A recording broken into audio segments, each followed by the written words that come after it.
Vraies Voix Sud Radio, le grand débat du jour.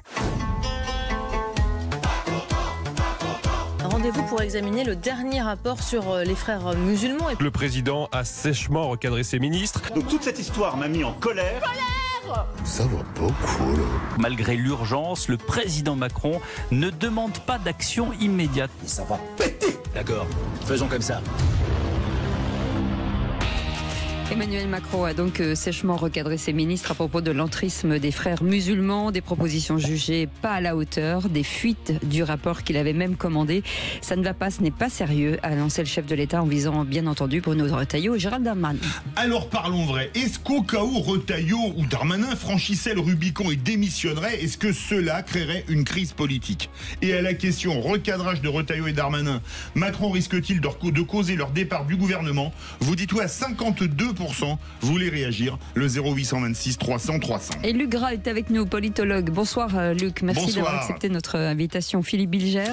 Le président pourra d'autant moins faire partir Bruno Retailleau et Gérald Darmanin du gouvernement que le recadrage auquel vous faites allusion dans votre interrogation a été absolument dérisoire dans la chronologie. C'est en réalité, vous l'avez très bien dit, les fuites, mais la raison fondamentale de tout cela, c'est qu'au contraire, il constate que la droite, en la personne de Retailleau, reprend du poil de la bête, et c'est peu dire qu'en réalité, le macronisme est dévalué et que lui-même, en réalité, est confronté à un danger qui s'appelle une droite revigorée et Bruno Retailleau en majesté, en tout cas virtuelle. Donc, il est exclu qu'il parte. C'est plutôt Bruno Retailleau qui, aujourd'hui, a la main. Pierre-Yves Martin. Je trouve que ce gouvernement a comme particularité de n'avoir que très peu de ministres poids lourds. Et que Retailleau et Darmanin en font partie, sont les rares à être des poids lourds. Donc effectivement, je vois mal comment ils pourraient s'affranchir de ces deux ministres. Après, sur la colère exprimée par le président Macron, moi je suis peut-être un peu naïf, mais je trouve ça très bien qu'il exprime cette colère sur cette fuite, même si on peut imaginer qu'elle soit organisée par différents courants. Mais c'est vrai que c'est un peu agaçant de voir ces informations arriver directement sur le tableau de la presse. Ce que je ne comprends pas non plus, c'est on a parlé de décisions, de propositions des deux ministres qui n'étaient pas à la hauteur. Mais moi, j'ai jamais entendu parler de ces propositions. Vous savez ce qui s'est dit, ce qui a été proposé par les ministres pour lutter contre l'entrisme des frères? Non, jusqu'ici, ça n'avait pas vraiment... On a fait quelques-unes. Oui, mais bon, rien de transcendant. Avant. Pierre Archet, notre partenaire pour l'opération La France qui reste debout, président du syndicat de la presse hebdomadaire régionale. Alors la question, c'est de savoir si là, le macronisme reste debout, parce qu'en réalité, l'énervement ou l'agacement du chef de l'État contre Retailleau, notamment, c'est quelque part, il marque un motif très fort, c'est la fin d'une illusion, la fin de l'illusion d'un macronisme de droite, cette espèce d'équilibre qui voulait qu'en même temps, on aille chercher des gens un peu à droite, un peu à gauche, et qu'on essaie de fabriquer ce fameux bloc central. La réalité, c'est que Retailleau, il démontre qu'une offre de droite semble émerger réellement pour la première fois depuis quasiment 10 ans, en tout cas depuis Fillon, dans la vie politique française, et que cette offre de droite, elle est susceptible de ramener, et on le voit dans les sondages qui sont publiés depuis l'accession de Retailleau à la présidence de LR, on voit bien que cette offre-là, elle est capable d'aller chercher des électeurs qui s'étaient évadés vers Macron, mais aussi des électeurs qui se sont réfugiés sur le vote RN. Et j'en veux pour preuve une autre réflexion qui marque aussi un agacement, c'est celle de Marine Le Pen ce matin, qui qualifie les propositions de Retailleau sur l'entrisme islamique d'indigentes, et qui dit que ce sont des mesurettes techniques. On voit bien qu'il y a une forme et donc ça signifie que Retailleau se met là réellement au centre du jeu. Il est servi par 3/4 des votes des adhérents LR dimanche dernier.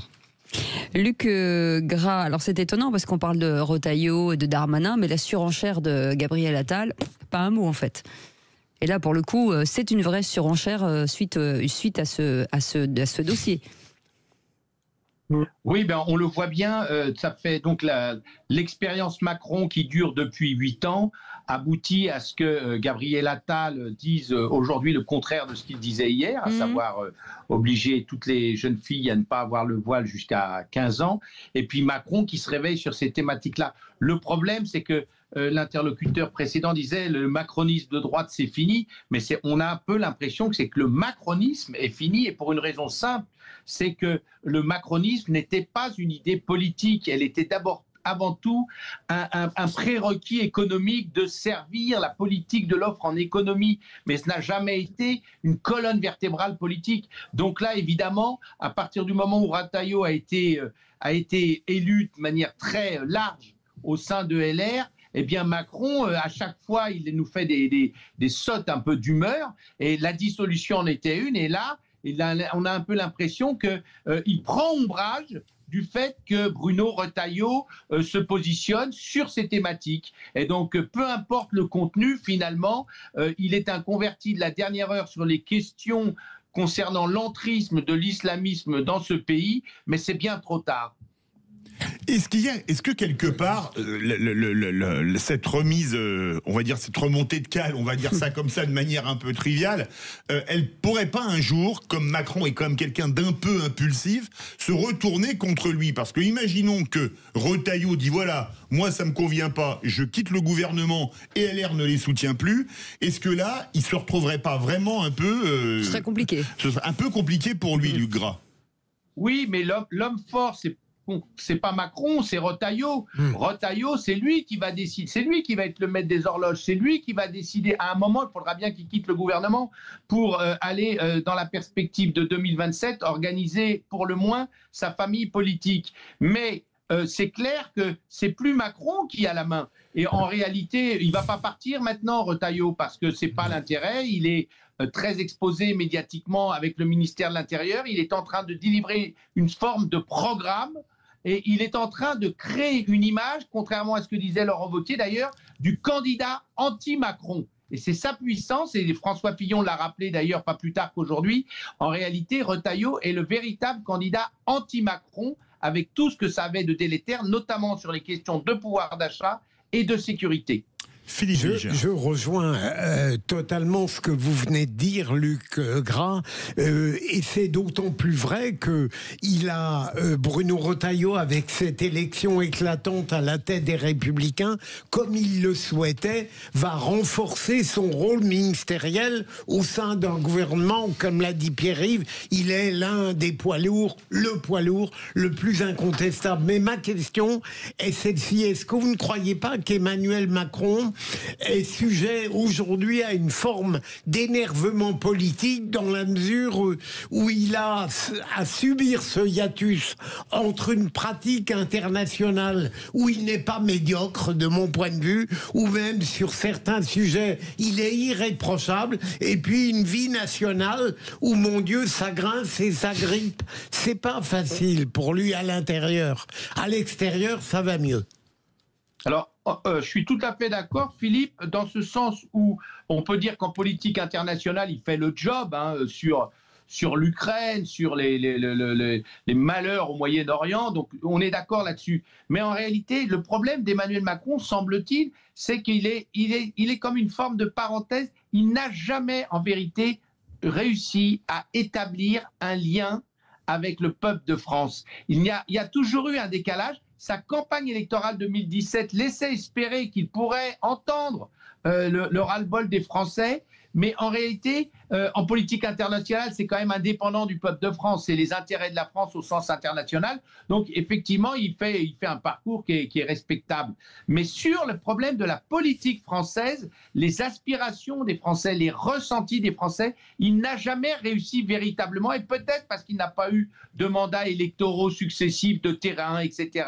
Il n'a jamais réussi à entendre véritablement la voix de la France. Pierre Archer. Oui, mais alors depuis 8 ans, en réalité, on a affaire à une sorte de Macron à contre-champ, parce qu'on l'attendait sur l'intérieur et il s'exprime sur l'international. Moi, je ne suis pas aussi indulgent que vous sur la réussite de son action internationale, qui a tout de même été marquée par une succession d'humiliations diplomatiques. On s'est fait chasser d'Afrique.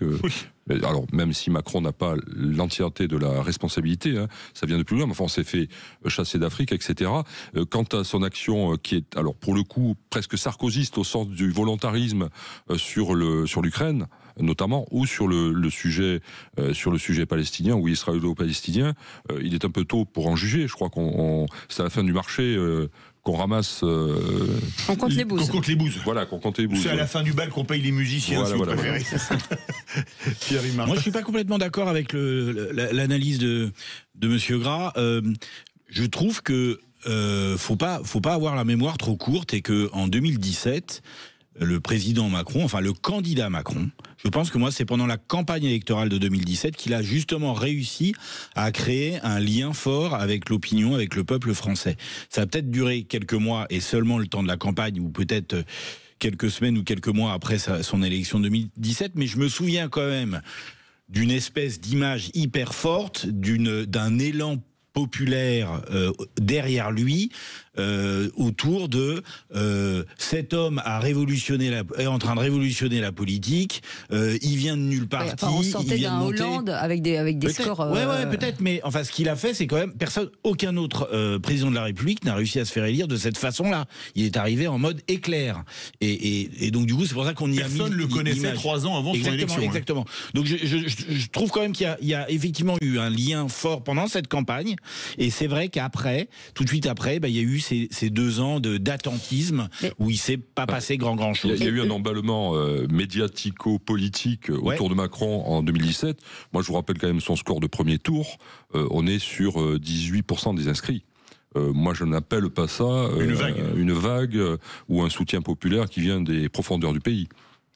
Luc Gras, est-ce que il se rend pas compte finalement, cet énervement, il a perdu la main finalement, il se rend compte que il est plus aux affaires sur le pays. Sa parole ne compte plus, c'est-à-dire qu'il a une France qui est tournée contre lui. Il voit que ses ministres Darmanin et Retailleau sont en train de prendre le lead et monter dans les sondages.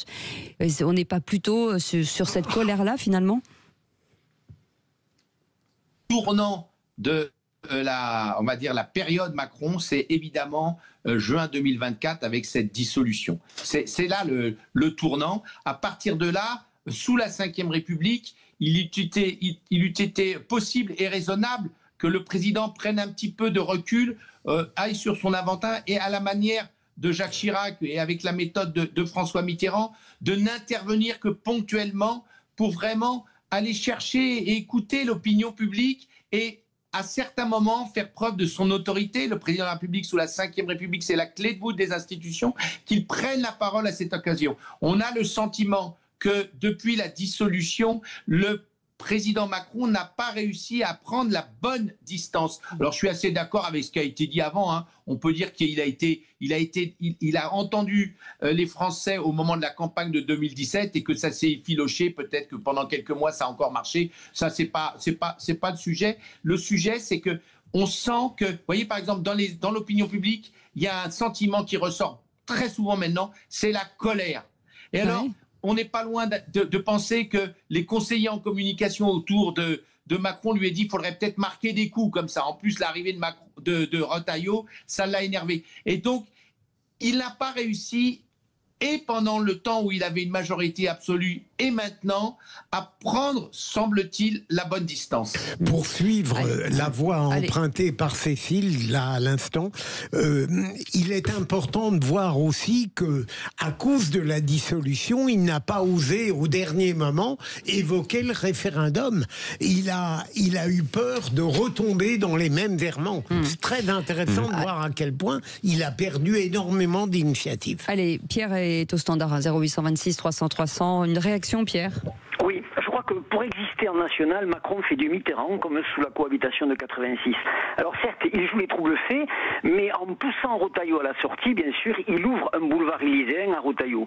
Ce qui fait la qualité de Retailleau, c'est qu'il sort sort des codes politiques classiques, c'est-à-dire qu'il dit les choses que les Français veulent entendre. Lorsqu'on sort justement ce type de rapport qui était resté confidentiel, les Français sont contents parce que quelque part ça correspond à ce qu'ils pensent réellement de ce qui se passe aujourd'hui en France. Et donc évidemment ça ne lui donne que des qualités, quoi, ce fameux Retailleau. Donc je pense que Macron, lui, il est en porte-à-faux, il sait plus trop comment s'organiser, et je pense que d'ailleurs il devrait peut-être regarder les années Mitterrand pour voir comment avait fait Mitterrand pour être réélu en 88, parce que c'était un type bien sûr très fin, et il arrivait justement à utiliser les gens, malheureusement, parce que c'est comme ça qu'il faut le dire, mais c'est de la politique, pour pouvoir rebondir. Une réponse rapide, Luc Gras. Non, mais je pense que ce qui est dit est tout à fait clair. Le président est dans une situation où aujourd'hui il n'a plus de moyens d'imposer sa politique, et à partir de là, eh bien, il est très en difficulté pour essayer d'exister politiquement. Merci beaucoup, Luc Gras. Je rappelle votre livre, Luc, La démocratie en péril, que l'on vous incite bien entendu à acheter. Merci en tout cas d'avoir été avec nous. Pierre, vous restez avec nous puisque c'est l'heure fatidique comme à chaque fois. Du qui c'est qui l'a dit dans un instant. On fait une petite pause et on revient dans quelques petites secondes. À tout de suite. Sud Radio, votre attention est notre plus belle récompense. Vous êtes vraiment une radio exceptionnelle et merci à vous de donner la parole aux auditeurs puisqu'on en a vraiment besoin. Sud Radio, parlons vrai.